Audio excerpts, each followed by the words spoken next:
Sa magandang umaga, tanghali at gabi po sa ating lahat dyan sa Pilipinas at sa all over the world po guys.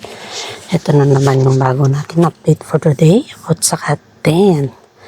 Ngayon guys, ito ay dumating na po si Alden.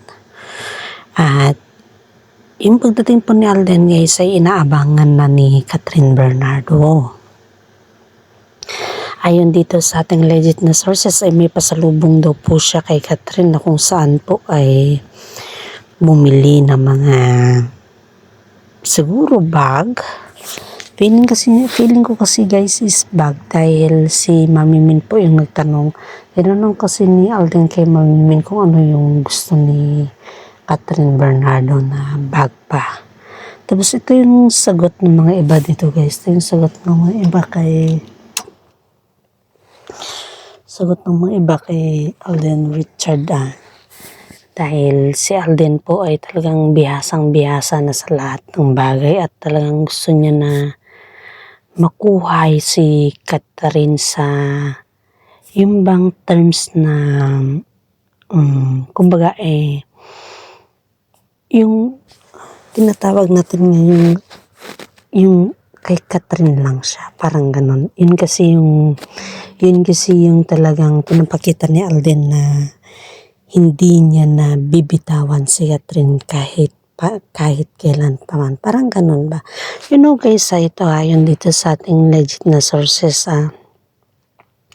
Si Alden po ay nag-e-effort na parang pag-aba is nag-e-effort na yung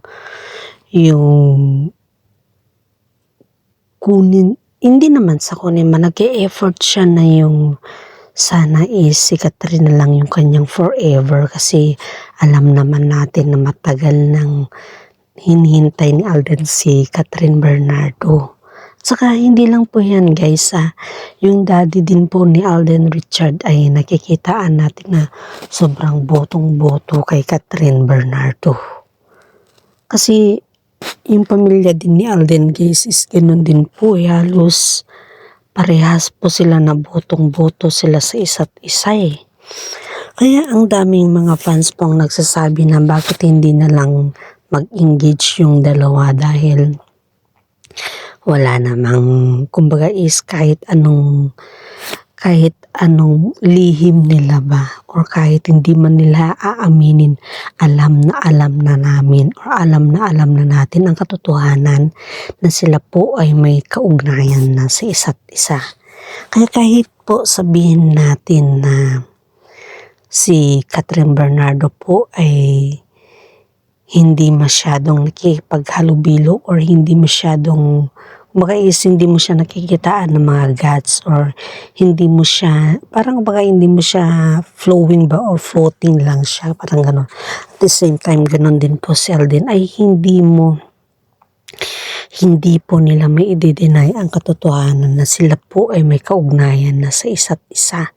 At sila din po yung, kumbaga ba is sila din po yung action nila ay nakikitaan mo talaga sa kanila. Kahit anong gawin nila guys, kahit anong pagde-deny po nila. Ito guys, ayon dito sa ating mga legit na sources guys, ay si Daniel Padilla po ay parang kumbaga siya po ay parang inaakit ulit si Catherine Bernardo sa kanyang mga regalo daw guys, dahil ang mami daw ni Daniel Padilla ay ininbita daw si Catherine Bernardo sa kanilang bahay. At ayon naman dito sa relatives ni Catherine Bernardo, si Mami Min daw po ay depende na daw yan kay Catherine kung pupunta siya or hindi, kasi alam naman daw ng lahat kung ano yung kanyang pinagdaanan. At saka yung mga kanyang pinagdaanan daw po, hindi daw po yan biro para sa kanila. Dahil si Daniel naman po ay isa sa mga lalaki o isa sa mga naging ex ni Catherine na tinawag natin na cheaters. Kaya sabi ni Catherine ay cheaters is always a cheaters. Yun yung sabi ni Catherine kay Daniel Padilla. Pero in fairness guys si Maggie po yung nag-invite kay Catherine kasi si Maggie po yung parang kumbaga is close friend ni Catherine sa pamilya nila Daniel Padilla. At saka itong si Carla guys nagmamarunong din kasi po siya sa relasyon yung kanyang mga anak. Dahil ang dami kasing nagsasabi na bakit yung relasyon ni Daniel Padilla yung inaatupag ni Carla Estrada samantala yung kanyang love life ang sobrang gulo naman. Bakit hindi yung kanyang love life ang kanyang aatupagin? Bakit yung kay Daniel Padilla yung kanyang aatupagin samantala sa kanya is sobrang gulo? Diba? Bago niya sana ayusin yung love life ng kanyang anak. Dapat ayusin niya muna yung love life niya. Kaya ito yung tama na, ito yung comment ng isang netizen dyan guys na parang kumbaga is ayusin muna daw ni Carla yung kanyang love life. Tama naman. Dahil bago ka magpayo sa inyong mga anak ay see to it first na ikaw ay magiging isang modelo sa lahat ng bagay. At yung pagiging isang modelo mo ay iyan yung nagbibigay ng isang walang katumbas pa. Parang ganun. Kaya maraming mga netizen po dito ang nagsasabi na parang umiba na daw si Carla Estrada. Kasi yung pag-iba daw ni Carla is parang nagkikitaan mo daw siya ng medyo lumaki daw yung kanyang ulo dahil si Daniel lang po ang kumbaga guys ito yung katotohanan. Si Daniel sa pamilya nila si Daniel lang po yung kumikita. Ang laki ng kita ni Daniel at si Daniel lang po yung bumubuhay sa kanilang mga magkakapatid at pamilya. Parang ganon. Parang si Daniel lang po yung kasandal ni Carla Estrada sa lahat ng bahay. Bagay pati yung sa kanyang mga kapatid. Halos lahat parang wala nang kumbaga is parang wala nang matitira kay Daniel kundi yung mga pasikat na sasakyan na lang. Yung mga ganun lang natitira kay Daniel Pero ang katunayan po is yung pera ni Daniel ay talagang si Carla Estrada po yung naghahawak. Wala kang pwedeng kumbaga walang talagang target si Daniel sa kanyang future ba. Wala siyang kumbaga plano, walang ganon. Halos lahat ng mga income niya is napupunta kay Carla Estrada. Wala siyang target. Nakikitaan naman natin na kahit kailan is parang hindi niya hinahanap o hindi niya nakikita yung future niya. Gagaya nito guys kung i-compare natin si Alden at saka si Daniel Padilla. Si Alden po nandun na tayo na matulungin si Alden.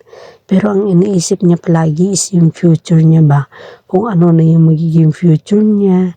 Kung okay lang ba na yung magtrabaho muna siya at pag-isipan ng asawa is dapat stable na yung lahat sa kanya. Kaya ngayon guys kapag kinukompare mo si Daniel Padilla kay Alden, ang layo ni Alden Richard. Si Daniel man sobrang hindi mo maintindihan kung anong gusto. Kaya yung mga fans po dyan guys na kumbaga is yung mga fans dyan na nagsasabi na botong-boto sila kay Alden Richard kumpara kay Daniel Padilla is that's true.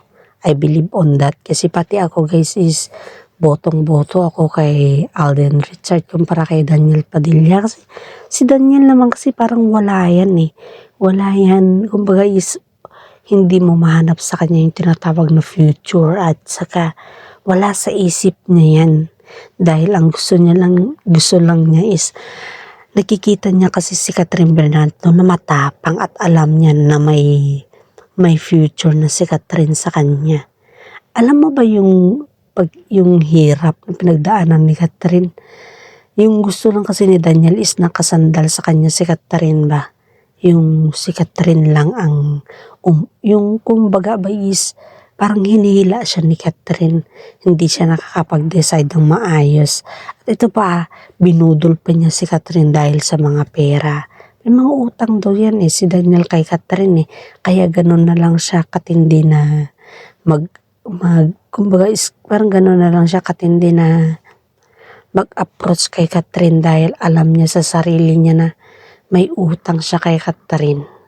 At syempre nakakahiya yun bilang isang side ng lalaki na may utang siya kay Catherine, di ba?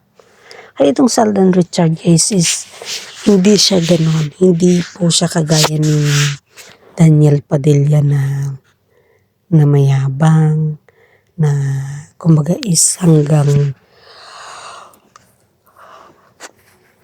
boses lang yung kanya mga sinasabi, wala sa gawa, hanggang dun lang yung kanya mga style ba. Parang kumbaga is gumagawa lang siya ng sarili niyang taktika.